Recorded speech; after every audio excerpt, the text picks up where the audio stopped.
상상을 초월하는 충격적인 장면이 포착됐습니다. 전쟁은 총으로만 벌어지는 게 아니었습니다. 바다 한복판에서 벌어진 충격 실화입니다. 무장한 중국 어선 쉰척, 단 한 발의 총알 없이 맞서는 사람들이 있었습니다. 믿을 수 없는 일이었습니다. 쇠파이프가 날아들고 배가 들이받치는 살벌한 상황에서도 한국 해경은 단 하나, 책임만을 무기로 삼았습니다. 대체 이들은 무엇을 믿고 어떻게 무기를 들지 않고 바다를 지킬 수 있었을까요? 지금부터 그 누구도 알지 못했던 서해 최전선에 숨겨진 전쟁입니다. 시청자분들의 구독과 좋아요, 알림 설정이 영상 제작과 한국의 대단함을 널리 알리는데 큰 힘이 됩니다. 지금부터 시작합니다. 저는 프랑스 군사 전문 기자 줄리앵 벨몽입니다. 20년간 세계 각지의 전쟁터를 다녔지만 한국이라는 나라는 솔직히 그다지 관심이 없었죠. 조용한 반도, 미국의 동맹국, 그 이상도 이하도 아니었습니다. 그러던 어느 날 특이한 이메일을 받았어요. 한국해양경찰청에서 보낸 취재 초청장이었습니다. 서해 최전선 동행 취재에 초대합니다. 순간 웃음이 나왔습니다. 무슨 해양경찰이 최전선이라는 단어를 쓰나 싶었거든요. 더구나 이메일에는 이상한 문구가 있었습니다. 우리 해경은 총을 들지 않습니다. 전쟁 취재 전문가인 제가 총도 없는 곳에 갈 이유가 뭐가 있을까요? 하지만 직감이 말했어요. 이건 뭔가 다르다. 거절하려던 찰나 동료 에릭이 던진 말이 귀에 박혔습니다. 중국 어선들이 서해에서 한국 해경과 격투를 벌인다더라. 무장한 어선에 맞서 총 없이 싸운다는데. 그 말에 호기심이 일었어요. 세계 각지에서 본 해안경비대는 모두 중무장했는데 총 없이 어떻게 국경을 지킨다는 건지 궁금했습니다. 인천공항에 도착해 만난 해경 관계자는 의외로 젊었습니다. 김주현 경위였죠. 벨몽 씨, 우리가 보여드릴 건 전쟁이 아닙니다. 하지만 전쟁보다 더 중요한 것일 수도 있어요. 그의 말에 반신반의하며 따라 나섰습니다. 인천에서 배를 타고 서해로 향했어요. 처음 본 한국의 서해는 생각보다 거칠었습니다. 파도가 높고 바람이 세찼죠. 그리고 그곳에는 제가 상상하지 못했던 세계가 펼쳐져 있었습니다. 저기 보이는 섬이 연평도입니다. 2010년 북한의 포격을 받은 곳이죠. 순간 등골이 오싹해졌어요. 알고는 있었지만 직접 보니 실감이 났습니다. 우리가 머무를 해경함정은 3,000톤급 대형 순시선이었어요. 하지만 정작 충격적인 건 그 배에 장착된 무기였습니다. 이게 전부입니까? 함정에는 기관총 몇 정과 고무탄 발사기, 물대포가 전부였습니다. 그것도 대부분은 봉인되어 있었어요. 우리는 총으로 싸우지 않습니다. 함장 박재민 경감의 말이 이해가 되지 않았습니다.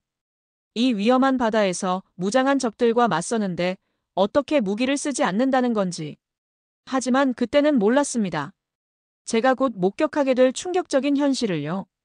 해경 순시선에서의 첫날 밤은 지옥의 시작이었습니다. 우리 순시선이 북방 한계선 근처 해역으로 진입했을 때 순간 저 멀리 희미한 불빛들이 보였어요. 레이더에는 수십 개의 점들이 깜빡이고 있었죠. 중국 어선들입니다. 불법 조업 중이에요. 박재민 경감의 목소리는 담담했지만 그의 눈빛은 달랐습니다. 긴장감이 역력했어요. 우리 순시선이 불빛을 향해 다가가자 통신기에서 고함 소리가 들려왔습니다. 중국어였죠. 왜 총을 쏘지 않는 거죠? 제 질문에 박 경감은 쓴웃음을 지었습니다. 여기는 전쟁터가 아닙니다. 우리는 국민을 지키러 나가는 거지 싸우러 가는 게 아니에요. 그의 말에 냉소가 일었습니다. 20년간 전쟁터만 다녀온 제 눈에는 이것도 분명한 전쟁이었으니까요. 다만 총성이 들리지 않을 뿐이었죠. 불법 중국 어선 근처로 다가가자 상황은 급변했습니다. 어선에서 쇠파이프와 쇠창살을 던지기 시작했어요. 그물 속 물고기를 지키려는 필사적인 몸부림이었죠. 놀랍게도 해경대원들은 방패로만 몸을 보호할 뿐 총은 꺼내지 않았습니다. 정지하십시오. 불법 조업 중입니다. 확성기를 통해 외치는 경고가 무색하게 어선들은 더 과격해졌습니다. 그물 속에 가득한 물고기가 달빛에 반짝였어요. 분명 한국 영해에서 불법으로 잡은 것들이었죠. 중국 어선들은 조직적으로 움직입니다. 무전으로 서로 연락하고 때로는 무장까지 해요.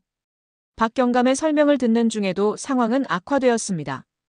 한 어선이 갑자기 엔진 출력을 높여 우리 순시선에 들이받으려 했어요. 충돌 직전 우리 함정은 재빠르게 피했습니다.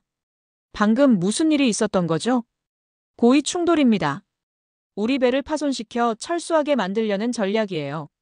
저는 그때 처음으로 이해했습니다. 이곳이 진짜 전쟁터라는 것을.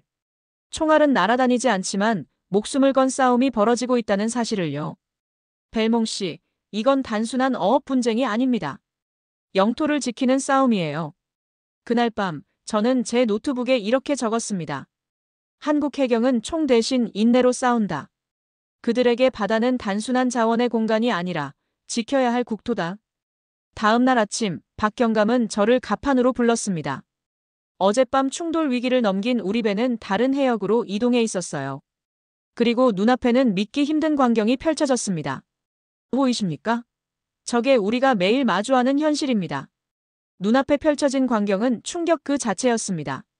수평선까지 빽빽하게 늘어선 중국 어선들, 그것도 수백 척이 붉은 깃발을 날리며 어망을 끌고 있었어요.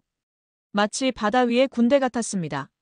이건 단순한 불법 조업이 아니군요. 그렇습니다. 이건 조직적인 해양 침탈이에요. 박경감의 목소리에는 비장함이 담겨 있었습니다. 그의 설명에 따르면 이 어선들은 단순히 물고기를 잡는 것이 아니라 전략적으로 한국의 영해를 침범한다고 했죠. 가끔은 중국 해경이나 해군 함정의 호위를 받기도 한다고 합니다. 우리에게 진짜 전쟁은 밤에 시작됩니다. 그 말의 의미를 이해하는 데는 오래 걸리지 않았습니다.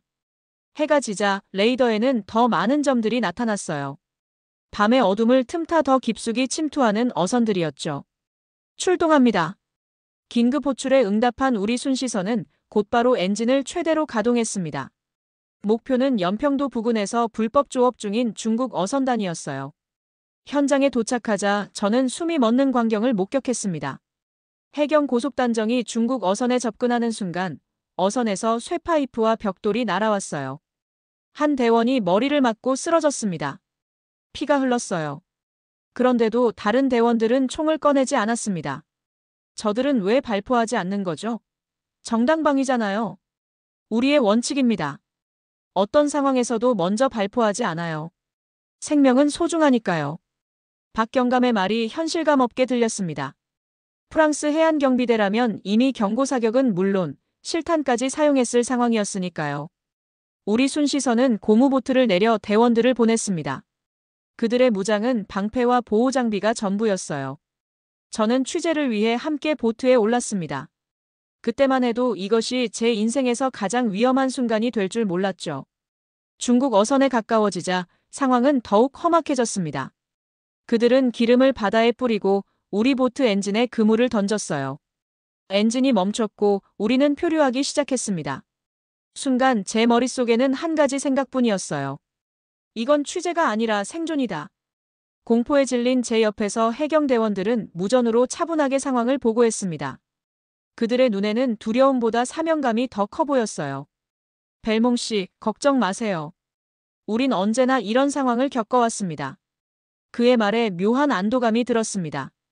위험 속에서도 의연한 그들의 모습이 존경스러웠어요. 결국 지원 보트가 도착해 우리를 구출했습니다. 그날 밤 저는 전쟁터에서 느끼는 것과는 다른 감정을 경험했습니다. 그건 총알보다 더 큰 용기를 목격한 감동이었죠. 우리는 총으로 싸우지 않습니다. 생명으로 버틴다고 생각하면 됩니다.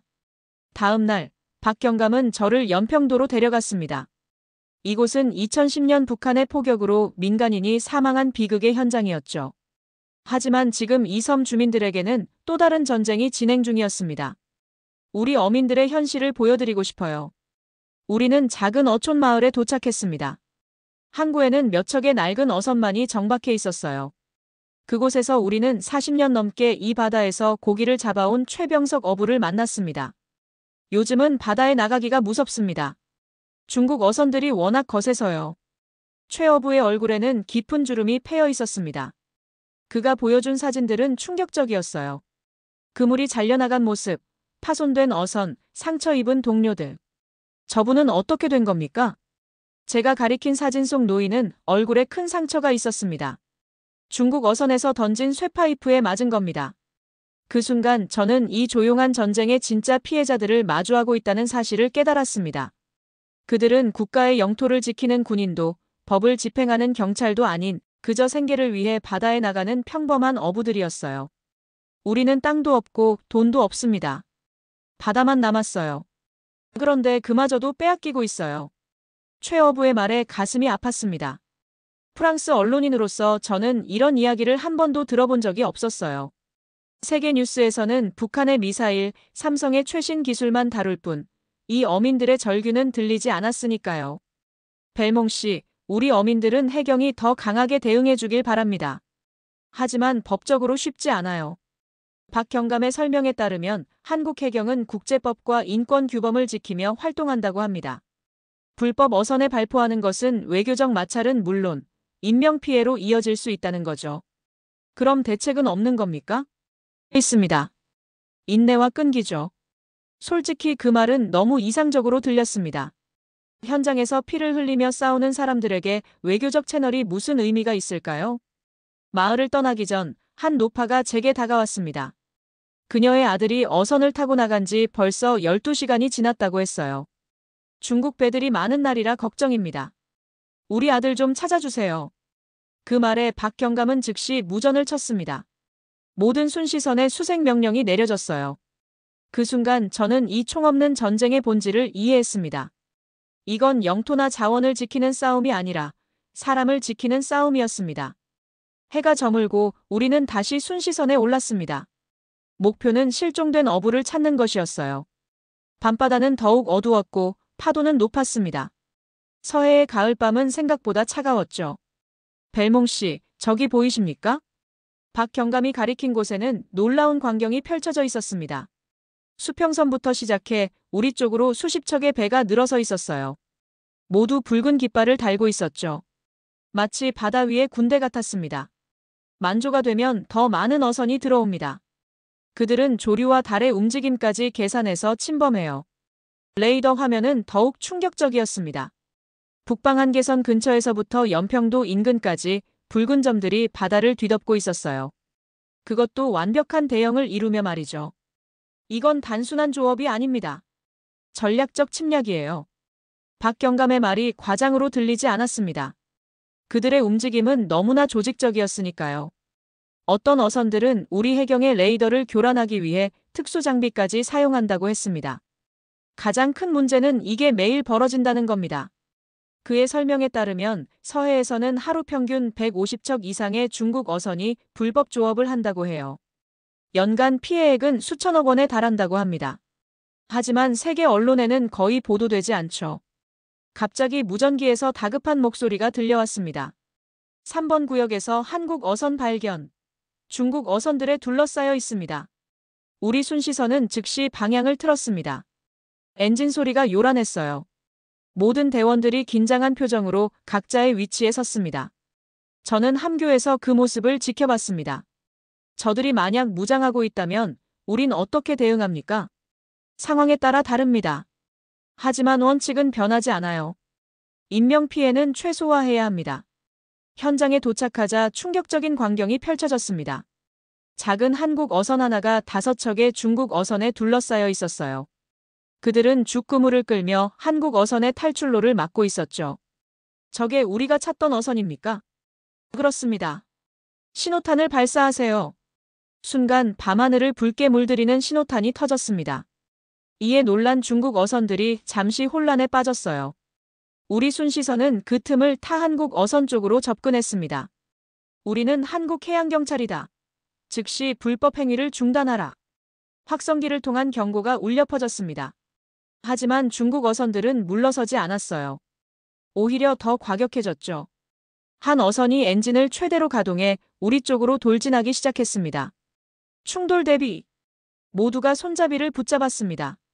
저도 본능적으로 벽을 잡았어요. 그런데 놀랍게도 박경감은 침착하게 무전을 치고 있었습니다. 이건 단순한 조업이 아니라 침략입니다. 그 순간 저는 진실을 깨달았습니다. 서해에서 벌어지는 일은 세계가 주목해야 할 심각한 문제였어요. 하지만 총성이 없다는 이유로 누구도 관심을 갖지 않았던 것이죠. 충돌 직전 우리 순시선의 기동력이 빛을 발했습니다. 중국 어선의 충돌 시도를 간발의 차로 피했어요. 그 사이 고속단정이 한국 어선의 접근에 구조를 시작했습니다. 그들은 우리 어부들의 그물을 잘라버렸어요. 구조된 어부 김영호 씨는 분노와 절망이 뒤섞인 표정이었습니다. 그의 얼굴은 지친 기색이 역력했죠. 12시간 넘게 바다에서 고립되어 있었으니까요. 저것 좀 보세요. 김 씨가 가리킨 곳에는 그의 어선에서 끊어진 그물이 바다에 떠 있었습니다. 수백만 원어치의 장비가 한순간에 쓸모없게 된 거죠. 더 큰 문제는 그물 속에 있던 고기들이 모두 중국 어선으로 넘어갔다는 점이었어요. 이게 처음이 아닙니다. 올해만 3번째예요. 그의 말에 따르면 많은 연평도 어민들이 이런 피해를 입고 있다고 합니다. 어떤 이들은 아예 어업을 포기하고 육지로 떠났다고 했어요. 남은 이들도 생계가 위태로운 상황이었죠. 대책은 없습니까? 제 질문에 김 씨는 쓴웃음을 지었습니다. 해경이 열심히 해주지만 한계가 있어요. 저들은 너무 많고 우린 너무 적으니까요. 해경 함정으로 돌아오는 길에 김 씨의 말이 계속 머릿속을 맴돌았습니다. 그가 말한 한계라는 단어가 가슴에 와닿았어요.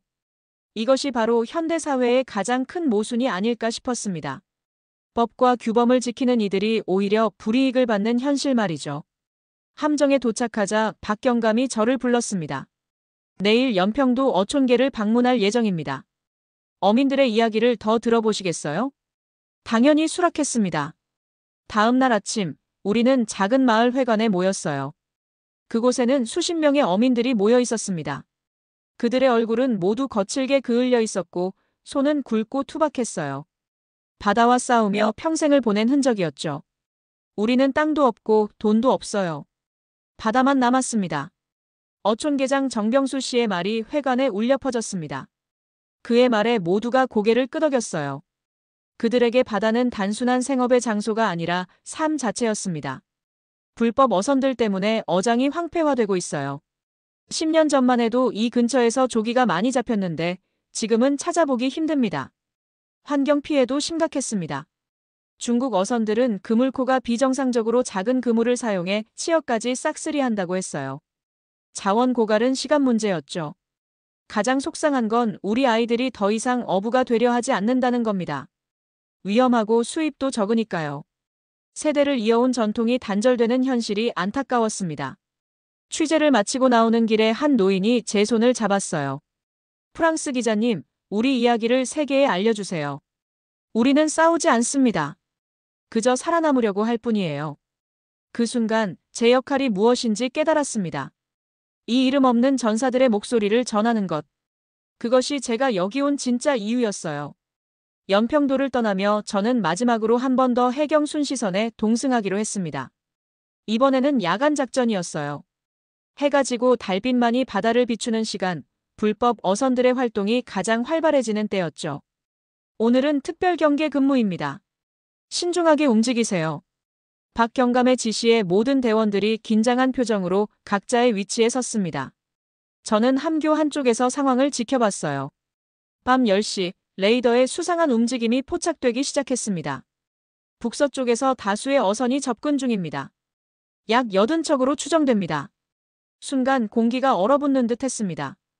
80척이라는 숫자는 우리 순시선 하나로는 감당하기 힘든 규모였어요. 그런데도 박경감의 표정은 의연했습니다. 정찰팀 출발하세요. 2척의 고속단정이 어둠 속으로 사라졌습니다. 그들의 임무는 불법 어선들의 위치와 규모를 정확히 파악하는 것이었어요. 30분 후 고속단정에서 보고가 들어왔습니다. 확인 결과 약 90척의 중국 어선이 북방 한계선을 넘어오고 있습니다. 그중 선두 10척은 특수장비를 장착한 것으로 보입니다. 특수장비란 레이더 교란 장치와 강화된 선체를 의미했습니다. 충돌을 위해 특별히 개조된 배들이었죠. 상황이 심각해지고 있었어요. 모든 대원, 비상대기 상태로 전환합니다. 박경감의 지시가 떨어졌습니다. 대원들은 보호장비를 착용하기 시작했어요. 방패, 헬멧, 구명조끼. 하지만 여전히 총은 보이지 않았습니다. 정말 무기를 사용하지 않고 저들을 막을 수 있을까요? 제 질문에 박경감은 깊은 숨을 내쉬었습니다. 힘은 무기를 들었을 때가 아니라 끝까지 포기하지 않을 때 나오는 겁니다. 그의 말이 채 끝나기도 전에 레이더가 요란하게 울렸습니다. 중국 어선 한 척이 우리 순시선을 향해 급속도로 접근하고 있었어요. 충돌 코스였습니다. 회피 기동. 함장의 명령에 순시선이 급격하게 방향을 틀었습니다. 간발의 차로 충돌을 피했어요. 하지만 이건 시작에 불과했습니다. 더 많은 어선들이 우리를 향해 다가오고 있었거든요. 대응 전략은 무엇입니까? 우리는 불법 행위를 기록하고 증거를 수집합니다. 그리고 가능한 한 많은 어선을 식별해요. 그 말이 믿기지 않았습니다. 총알이 날아다니는 전쟁터보다 더 위험한 상황에서 그들은 카메라와 노트북을 들고 증거를 모으고 있었으니까요. 고속단정 하나가 돌아왔습니다. 대원들의 모습이 처참했어요. 한 명은 머리에 상처를 입었고 다른 한 명은 팔을 다쳤습니다. 하지만 그들의 표정에는 패배감이 없었어요. 10척의 불법 어선을 식별하고 증거를 확보했습니다. 그들에게 이것은 승리였습니다. 총 한 발 쏘지 않고 법과 원칙을 지키며 이뤄낸 작은 승리 말이죠. 그 순간 저는 깨달았습니다. 진정한 용기란 무엇인지를요. 이것이 우리의 전쟁입니다. 벨몽 씨. 총성 없는 전쟁이지만 그 어떤 전쟁보다 중요한 싸움이죠. 한국에서의 마지막 날, 저는 서울로 돌아와 해양경찰청 본청을 방문했습니다. 취재를 마무리하며 더 큰 그림을 보고 싶었거든요. 청사에서 만난 김태현 경무관은 서해 문제의 역사적 배경을 설명해 주었습니다. 서해 북방 한계선은 육지의 휴전선과 달리 북한이 인정하지 않는 경계선입니다. 중국도 자국의 어민들에게 모호한 태도를 취하고 있죠. 정치적, 외교적 복잡성이 이 문제를 더 어렵게 만들고 있었습니다. 국제법상으로도 배타적 경제 수역에 대한 해석이 국가마다 다르다고 했어요. 그럼 해결책은 없습니까? 단기적으로는 현장 대응 강화, 장기적으로는 외교적 해결이 필요합니다. 하지만 가장 중요한 건 국제사회의 관심이에요. 그의 말에 깊이 공감했습니다. 제가 취재한 내용이 더욱 중요하게 느껴졌어요. 20년간 전쟁 취재를 해온 저에게 이번 경험은 새로운 시각을 제공했습니다. 청사를 나오며 저는 서해에서 만났던 모든 사람들의 얼굴을 떠올렸습니다. 위험 속에서도 의연했던 해경들, 생존을 위해 싸우는 어민들, 그리고 그들 모두를 지켜보는 가족들까지. 그들은 전통적인 전쟁 영웅은 아니었지만 분명 영웅이었어요. 비행기를 타기 전 저는 파리 본사에 이메일을 보냈습니다. 서해에서 취재한 내용은 예상과 완전히 다릅니다. 이곳에는 총성 없는 전쟁이 벌어지고 있습니다. 그리고 그 최전선에는 무기 대신 신념으로 싸우는 사람들이 있습니다. 인천공항으로 가는 길에 박경감에게 전화가 왔습니다. 벨몽 씨, 어제 우리가 식별한 불법 어선 중 3척이 본국으로 송환되었습니다. 증거가 결정적이었어요. 그 소식에 미소가 지어졌습니다. 작은 승리였지만 의미 있는 한 걸음이었으니까요. 프랑스로 돌아온 후 저는 서해 총성 없는 전쟁이라는 제목의 특별 기획을 작성했습니다. 처음에 편집장은 회의적이었어요. 전통적인 전쟁 보도가 아니었으니까요. 하지만 제가 찍은 영상과 사진을 본 후 그의 생각은 바뀌었습니다. 이건 새로운 형태의 갈등이군요. 우리가 주목해야 할 문제입니다. 기사가 나간 후 예상치 못한 반응이 쏟아졌습니다. 다른 언론사들도 서해 문제에 관심을 갖기 시작했고 국제사회에서도 논의가 일어났어요. 한국 해경의 활동 방식이 새로운 평화 유지 모델로 주목받기 시작했습니다. 6개월 후 저는 다시 한국을 방문했습니다. 이번에는 유럽 여러 나라의 기자들과 함께였어요. 우리는 서해 현장을 직접 보고 싶어 했습니다. 인천항에서 만난 박경감은 변함없이 차분했지만 그의 눈에는 희망이 보였습니다. 벨몽 씨 덕분에 많은 것이 달라졌습니다. 국제적 관심이 커지면서 불법 조업이 20%가량 감소했어요. 그 말에 뿌듯함을 느꼈습니다. 제가 깨달은 가장 큰 교훈이 있다면 그것은 지킨다는 건 싸움이 아니라 책임이라는 사실이었어요. 한국 해경이 보여준 것처럼 때로는 총을 들지 않는 용기가 더 큰 변화를 만들어내기도 합니다. 귀국 비행기 안에서 저는 노트북을 열고 마지막 문장을 적었습니다. 진정한 영웅은 무기를 드는 사람이 아니라 신념을 지키는 사람이다. 우리는 종종 힘이 무기에서 나온다고 믿습니다. 하지만 오늘 우리는 보았습니다. 바다를 지키는 힘은 강철도 총탄도 아닌 포기하지 않는 신념과 사람들의 마음이라는 것을. 대한민국 해경 여러분, 그리고 이 바다를 지켜온 모든 이름 없는 영웅들께 경의를 표합니다. 오늘 사연은 여기까지입니다. 긴 영상 시청에 감사드리며 구독과 좋아요 부탁드립니다. 내일 더 좋은 영상으로 찾아뵙겠습니다. 오늘도 행복한 하루가 되었으면 좋겠습니다.